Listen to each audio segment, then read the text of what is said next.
जय गुरु जी, शुक्राना गुरु जी। ओम नमः शिवाय, शिव जी सदा सहाय। ओम नमः शिवाय, गुरु जी सदा सहाय। संगत जी, हमारे जो गुरुपा हैं वो हमारे लाइफ में जो भी प्रॉब्लम्स आती हैं उनको पहले ही हमें बता देते हैं और हमारा 90% कष्ट अपने ऊपर ले लेते हैं। हमें सिर्फ 10% ही भुगतना पड़ता है। संगत जी, मुझे कुछ दिनों से मैसेज आ रहा था कि बेटी तेरा बहुत बड़ा एक्सीडेंट होने वाला है। संगत जी, मेरा एक्सीडेंट तो हुआ पर इतना बड़ा नहीं हुआ कि जितना मुझे मैसेज आ रहे थे। मुझे पैर पे चोट लगी है संगत जी, हालांकि मेरा फ्रैक्चर हुआ है, लेकिन मेरे गुरुपा मुझे इतनी हिम्मत दे रहे हैं कि मैं फ्रैक्चर होते हुए भी अपने घर के बहुत सारे काम कर पा रही हूँ। जैसे ही मुझे चोट लगी तो मुझे फिर मैसेज आया कि बेटी तेरा जो कष्ट तुझ पर आया है वो सिर्फ 10% है, मैंने 90% अपने ऊपर ले लिया है। आपका लख लख शुक्राना मेरे गुरुपा, मेरे 90% कष्ट अपने ऊपर लेने के लिए। संगत जी, ये ट्रू है कि हमारे जो गुरुपा हैं वो 90% कष्ट अपने ऊपर लेते हैं, हमें तो सिर्फ 10% ही भुगतना पड़ता है। और वो 10% भी हमें इतने ज़्यादा लगते हैं संगत जी। सोचिए, अगर वो 90% भी हमें भुगतनी पड़ जाए तो हमारा क्या होगा। संगत जी, अपने गुरुपा पे हमेशा ट्रस्ट रखिए। हमारे गुरुपा हमारी लाइफ की हर प्रॉब्लम सॉल्व करते हैं। आप संगत जी, मैं अपना शिव महापुराण का नेक्स्ट अध्याय स्टार्ट कर रही हूँ। जय गुरु जी, शुक्राना गुरु जी। नीराजन, तांबूल, नमस्कार, विसर्जन अथवा नैवेद्य के अंत तक यथावत अध्यार्ति करके अभिषेक, नैवेद्य, नमस्कार, तर्पण यथाशक्ति सदा करें तो कम से कम शिव पद की प्राप्ति होती है। अथवा मनुष्य के स्थापित किए अथवा ऋषियों के स्थापित किए अथवा स्वयं प्रादुर्भूत हुए अथवा नए स्थापन किए लिंग में यथा उपचार और पूजा सामग्री निवेदन करने से जो कुछ फल की प्राप्ति होती है, यहाँ प्रदक्षिणा नमस्कार से ही क्रम में शिव पद की प्राप्ति होती है। नियमन से शिव दर्शन करने से भी शिवलोक की प्राप्ति होती है।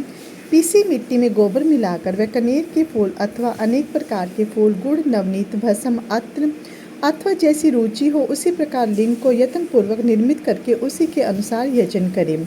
इसी प्रकार कोई अगुष्ठ में शिवजी की पूजा करते हैं, लिंग पूजा चाहे जहाँ करे इसका निषेध नहीं है। श्रम के अनुसार शिव सर्वत्र ही फल देते हैं। अथवा नित्य प्रति 10 सहस्त्र ओमकार का जप करें अथवा दोनों संध्याओं में सहस्त्र बार जप करने से भी शिव पद की प्राप्ति होती है। जब काल में मकरांत ही मन शुद्धि करने वाला होता है, समाधि में मानसिक तप कहाँ है। उपांशु अर्थात दूसरे को ना सुन पड़े ऐसा जब सर्वलोक में कहाँ है। और बिंदु नाद युक्त प्रणव सर्व काम में एक ही है। अथवा प्रेम से नित्य 10 सहस्त्र पंचाक्षर जपें अथवा दोनों संध्याओं में सहस्त्र बार जपने से शिव पद की प्राप्ति होती है। ब्राह्मणों को पंचाक्षर के जप में ओम लगाना उचित है और फल की प्राप्ति के निमित्त गुरु से दीक्षा पूर्वक मंत्र ग्रहण करना चाहिए। घट स्थान, मंत्र दीक्षा, मातृ का न्यास करना और सत्य बोलने से पवित्र आत्मा ज्ञानी गुरु होना चाहिए। ब्राह्मणों को नमः पहले और दूसरे वर्णों को नमः पीछे विधि पूर्वक लगाना चाहिए। स्त्री को अंतः अंत में नमः लगाना चाहिए। कोई कहते हैं ब्राह्मणों की स्त्री को पंचाक्षर का 5 करोड़ जप करके सदाशिव के समान हो जाता है। 1 2 3 4 करोड़ जप करके ब्रह्मा, विष्णु, रुद्र, महेश के पद को प्राप्त होता है। अथवा मंत्राक्षर में से एक एक अक्षर 1-2 लाख जप करे अथवा जितने मंत्र अक्षर हो उतना ही लक्ष्य जप करने से शिव पद की प्राप्ति होती है। अथवा सहस्त्र दिन में 10 लक्ष्य जप करें। नित्य ब्राह्मण को भोजन करावे, मंत्र जपे, इष्ट की सिद्धि होगी और 1008 गायत्री प्रातः काल ही नित्य जपे। इस प्रकार ब्राह्मण जप करने से क्रम से शिव पद को प्राप्त हो जाता है। वेद के मंत्र और संयुक्त नियम से जपे। 1 दशाण अर्थात दक्ष अक्षर मंत्र 100 से अधिक शस्त्रादि जपें। 100 से कम न करें। 10 सहस्त्र अथवा 100 बिना करें। वेद पारायण से भी शिव पद की प्राप्ति होती है। और भी बहुत मंत्र हैं जिनके जितने अक्षर हो उतने ही लाख जपें। एक अक्षर मंत्र को 1 करोड़ जपे। इसके उपरांत भक्ति पूर्वक सहस्त्र ओमकार का जप करें। इस प्रकार यथाशक्ति करने से कर्म से शिव के पद को प्राप्त हो जाता है। नित्य प्रति जीवन पर्यंत एक मंत्र का जाप ऐसा सहस्त्र बार करता रहे तो शिव की आज्ञा से संपूर्ण अभीष्ट की प्राप्ति हो जाती है। पुष्प बाग अथवा समार्जन शिव के निमित्त करने से कल्याण और शिव पद की प्राप्ति होती है। नित्य भक्ति पूर्वक शिव क्षेत्र में निवास करें। यह जड़ अजड़ सबको ही मुक्ति देते हैं। इस कारण बुद्धिमान को उचित है कि शिव क्षेत्र में मरण पर्यंत वास करें।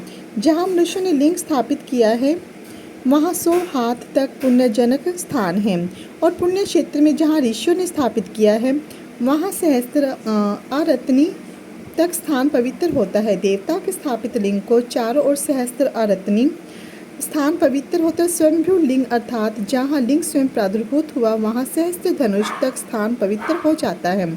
4 हाथ का एक धनुष होता है। पुण्य क्षेत्र के कुएं, बावड़ी, पुष्कर वे सब शिव गंगा स्वरूप हैं। यह शिव जी का वचन है। वहाँ स्नान, दान और जप करने से शिवलोक की प्राप्ति होती है। शिव क्षेत्र को प्राप्त हो मरण पर्यंत वहाँ निवास करना उचित है। दाह, दशा, मासिक कर्म, सपिंडकरण, श्राद्ध, सामुद्रिक कर्म, क्षेत्र पिंड जो कुछ शिव क्षेत्र में किया जाता है उससे सब पाप दूर होकर शीघ्र वह शिव पद को प्राप्त होता है। अथवा जो कोई 7 रात व 5 रात तक निवास करे, 3 रात व 1 रात निवास करे तो भी कम से शिव पद की प्राप्ति होती है। ब्रह्मांड आदि अपने वर्ण के अनुरूप उसके फल की अधिकता सुंदर आश्रम से प्राप्त करते हैं और भक्ति पूर्वक करने से मनुष्य को महाफल मिल जाता है जिससे उसका वर्णोद्धार होता है। जो कुछ कामना करे शीघ्र ही उसका फल प्राप्त होता है। सब प्रकार कामना रहित हो पूजन करने से साक्षात शिव फल प्राप्ति होती है। प्रातःकाल, मध्याह्न और संध्या समय प्रतिदिन तो शिव आराधना प्रत्येक समय से करें। प्रातःकाल का जप नित्य विधि संपादन करना है।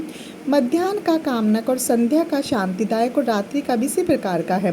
दोपहर रात बीतने पर आधी रात होती है, उस समय शिव जी का पूजन विशेष फल को देने वाला है, सब सिद्धि होती है। इस प्रकार जानकर करने से मनुष्य तो फल की भागी होती है।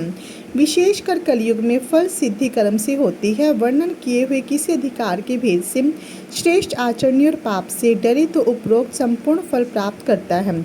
ऋषि बोले, सूत जी संक्षेप से आप हमसे पवित्र क्षेत्रों का वर्णन कीजिए।